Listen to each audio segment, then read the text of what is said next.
बिस्मिल्लाहिर्रहमानिर्रहीम। अस्सलाम वालेकुम नाज़रीन, उम्मीद करता हूँ आप तमाम लोग खैरियत से होंगे। नाज़रीन, इस ब्लॉग के अंदर एक तो सनम जावेद खान साहिबा को लेकर एक बड़ी खबर है, उसके ऊपर बात करेंगे।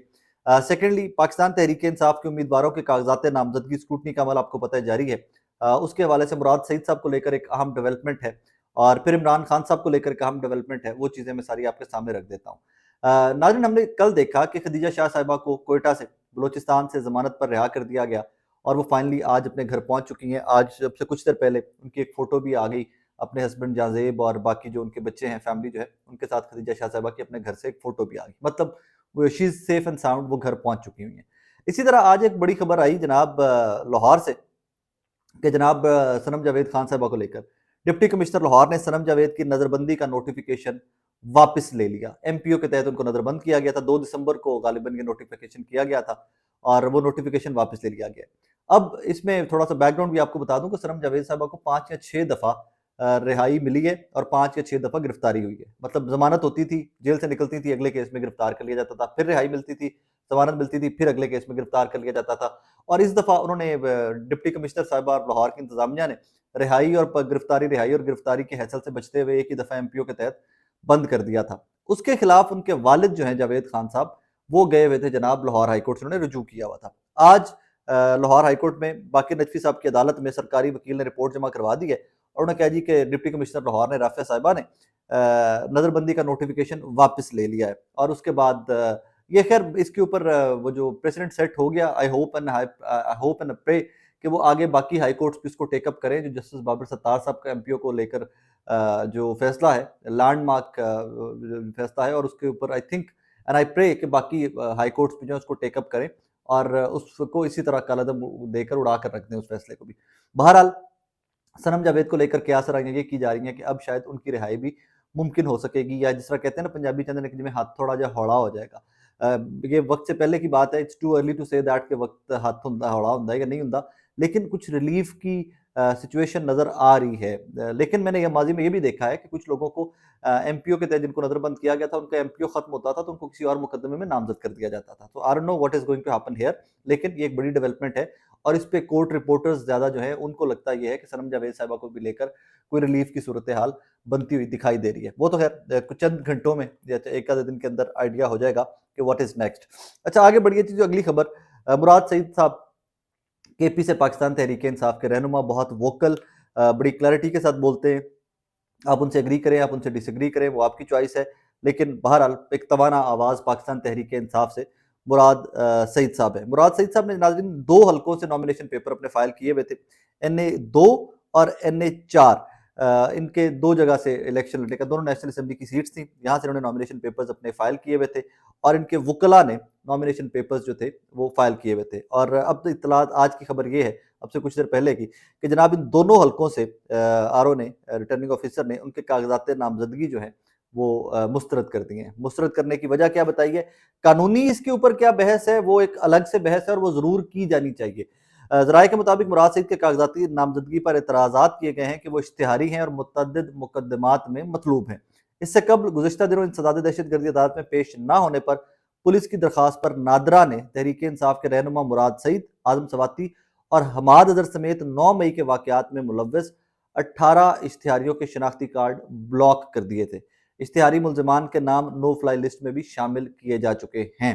अब इसके ऊपर एक ये अलग से बहस है कि जब तक कोई बंदा इश्तिहारी है, आज भी इसके ऊपर हाईकोर्ट में बहस हुई है, इस्लामाबाद हाईकोर्ट में, कि जब तक कोई बंदा इश्तिहारी है, फवाद चौधरी साहब वाला केस लाहौर हाईकोर्ट से आज है, तो जब तक कोई बंदा इश्तिहारी है, क्या उसको कागजात नामजदगी रिजेक्ट किए जा सकते हैं या नहीं किए जा सकते? तो कानूनी तौर के ऊपर तो नहीं किए जा सकते। तो इसमें वो सबसे बड़ा रेफरेंस जो कोट किया जाना चाहिए वो इसहाक डार साहब वाला है, कि जब वो पाकिस्तान से बाहर थे और इश्तिहारी थे। इस तरह की बहुत सारी नज़ीरें हैं, बहुत सारी मिसालें हैं, लेकिन एट दिस मोमेंट मुझे नहीं पता कि इनको फर्दर जाके लाहौर हाई कोर्ट से या इस्लामाबाद हाई कोर्ट से, कि पेशावर हाई कोर्ट से या किसी भी हाई कोर्ट से जाकर कोई रिलीफ मिलता है या नहीं मिलता। बट आज की बड़ी खबर ये कि जनाबे वाला मुराद सईद साहब के कागजात नामजदगी उड़ा दिए गए हैं, मुस्तरद कर दिए गए। अब इसी खबर को जोड़ लीजिए इमरान खान साहब के साथ, क्योंकि इमरान खान साहब मियांवाली से भी इलेक्शन लड़ रहे हैं, काफी सारे हलकों से इलेक्शन लड़ रहे हैं।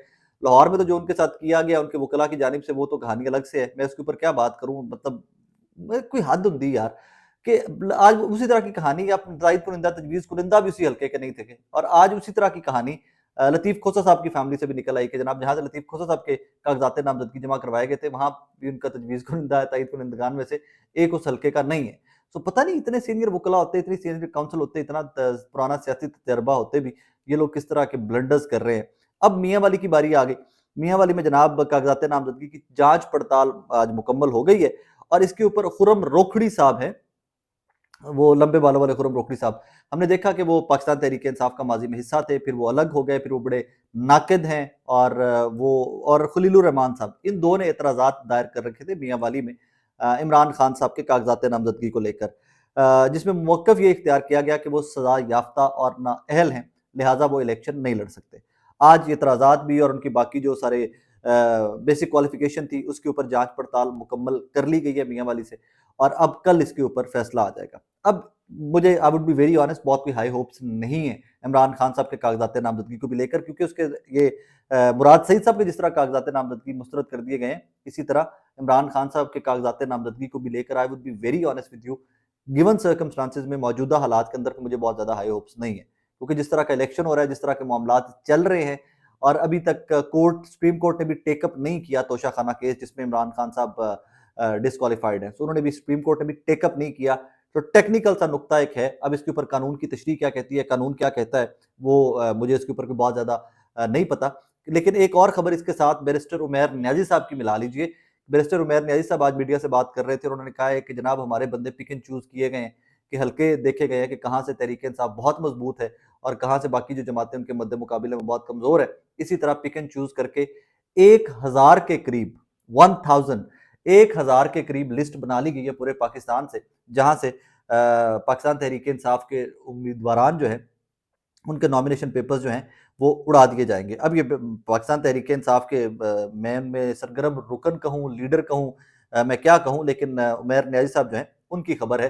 उन्होंने ये गुफ्तगू करते हुए कहा है कि जो तक इन्फॉर्मेशन आई है, आई एम श्योर कि वो फिर इसी तरह की बात है कि उनके पास कोई इन्फॉर्मेशन बेस्ड बात की है उन्होंने कि जनाब वाला 1000 के करीब तहरीक-ए-इंसाफ के जो उम्मीदवारान हैं, उनके कल 30 दिसंबर को नॉमिनेशन पेपर मुस्तरद कर दिए जाएँगे, उड़ा दिए जाएँगे। फिर भी 14-1500 बच जाएँगे, फिर भी बहुत ज़्यादा है। अब देखते हैं आगे फर्दर क्या होता है, लेकिन इसमें बड़े-बड़े बुर्ज उल्टा दिए जाएँगे, इसमें बहुत बड़े-बड़े बुर्ज उल्टा दिए जाएँगे, खबर कुछ इस किस्म की गर्दिश में है। लास्टली एक हल्का है और ये बड़ा मज़े का हल्का है, ये मैं इस पे आज आज से मेरा फ़ोकस हो गया इस हल्के के ऊपर भी, ज़्यादा अटेंशन होगी। पीपी 167 लाहौर का हल्का है। यहाँ से रशीद भट्टी साहब के अब्दुल रशीद भट्टी साहब आपने अक्सर देखा होगा लाहौर के जो रेजिडेंट हैं वो मूंछों वाले एक बुजुर्ग हुआ करते थे, बड़ी-बड़ी ऊँची जीपों के पीछे उनकी फोटो लगी होती थी, रशीद भट्टी साहब। तो रशीद भट्टी साहब के साहबजादे हैं अहमर भट्टी साहब। उनके कागज़ात नामज़दगी की स्क्रूटनी थी और अमल मुकम्मल हो गया है, कागज़ात नामज़दगी एक्सेप्ट कर लिए गए हैं उनके। और यहाँ से इंटरेस्टिंग हल्का ये इसलिए है मेरे नज़दीक कि यहाँ से मरियम नवाज़ साहिबा, मुस्लिम लीग नून की रहनुमा, वो पीपी 167 से इलेक्शन कॉन्टेस्ट कर रही हैं। सो यहाँ पर भट्टी साहबान ने जिस तरह आज नॉमिनेशन पेपर फाइल करने और उसके बाद आज स्क्रूटनी के अमल तक जिस तरह भट्टी साहब शबशबा के साथ आए हैं ना, जिस तरह कहते हैं टॉर टर्नल या टॉर टप्पे नाल आए ने, मुझे लगता है कि इस हल्के का इलेक्शन बड़ा इंटरेस्टिंग इलेक्शन होगा और अब मैं इंशाल्लाह इसके ऊपर फोकस थोड़ा सा मजीद होगा इन डेज टू कम। कोशिश करूंगा कि हल्के के चक्कर भी लगाकर कुछ 2-4 दिन यहाँ पर लगाकर तो यहाँ के सर्वे शर्वे भी आप तक पहुँचाऊँ। बट मज़ा आया मुझे कि किस तरह उन्होंने आज स्क्रूटनी का अमल जो है मुकम्मल करवाया। पॉलिटिकल लोगों को इसी तरह होना चाहिए, बंदे-शंदे इकट्ठे होने चाहिए। आपका पता चलता है कि अवाम में किस हद तक आपका बंदा या आपका जो उम्मीदवार है किस हद तक मकबूल है और ये हमारे जो थोड़ी-सी सबर्बन पॉलिटिक्स है या जो देहातों की पॉलिटिक्स है, उसमें इसी तरह के लोग जो मकबूल हैं अवाम में, उन्हीं को हलकों में उतारा जाना चाहिए। बहरहाल it's going to be fun in days to come. देखते हैं कि फर्दर डेवलपमेंट्स क्या होती हैं। अभी तक के लिए तहरीक-ए-इंसाफ को लेकर कोई बहुत रिलीफ की खबरें बड़ी आरओज़ को लेकर और नॉमिनेशन पेपर्स को लेकर किसी भी तरफ से नहीं आ रही हैं। किसी का तजवीज़ कुनिंदा मस्ती खेल साहब सनाउल्लाह मस्ती खेल साहब की मिसेज़ उनके भाई को इसी चक्कर में आरओ ऑफिस से आज गिरफ्तार कर लिया गया है और आई don't know what is happening but इसको मैं एक लेमैन होते, एक आम एवरेज किस्म का इंसान होते हुए मौजूदा हालात के अंदर इलेक्शन को इलेक्शन नहीं कहूँगा। These are not elections. ये प्योरली एक सियासी जमात को फैसिलिटेट करने के लिए या एक गिरी हुई सियासी जमात में जान डालने के लिए, मरी हुई सियासी जमात में जान डालने के लिए एक नाकाम कोशिश है। नाकाम इसलिए है कि आप वोटों की गिनती या लोगों को बाहर रखकर इलेक्शन की रेस से हो सकता है कि आप उनको वक्ती तौर के ऊपर कोई फ़ायदा दे सके, लेकिन क्या पाकिस्तान का इससे फ़ायदा होगा? क्या इस मुल्क का, इस कौम का, इस रियासत का इससे कोई फ़ायदा होगा? मुझे तो I would be very honest किसी किस्म का कोई फ़ायदा होता नज़र नहीं आ रहा, उल्टा नुकसान होगा इन डेज़ टू कम। एंड अल्लाह ना करे कि नुकसान हो, अल्लाह करे कि हमारे डिसीजन मेकर्स जो हैं वो यहीं से कुछ दोबारा अपने थॉट प्रोसेस को थोड़ा सा रिवाइंड जाकर और थोड़ा सा दोबारा नजरसानी कर लें। अपना बहुत सारा ख्याल रखिएगा नाज़रीन, दुआ में याद रखिएगा। अल्लाह हाफिज़।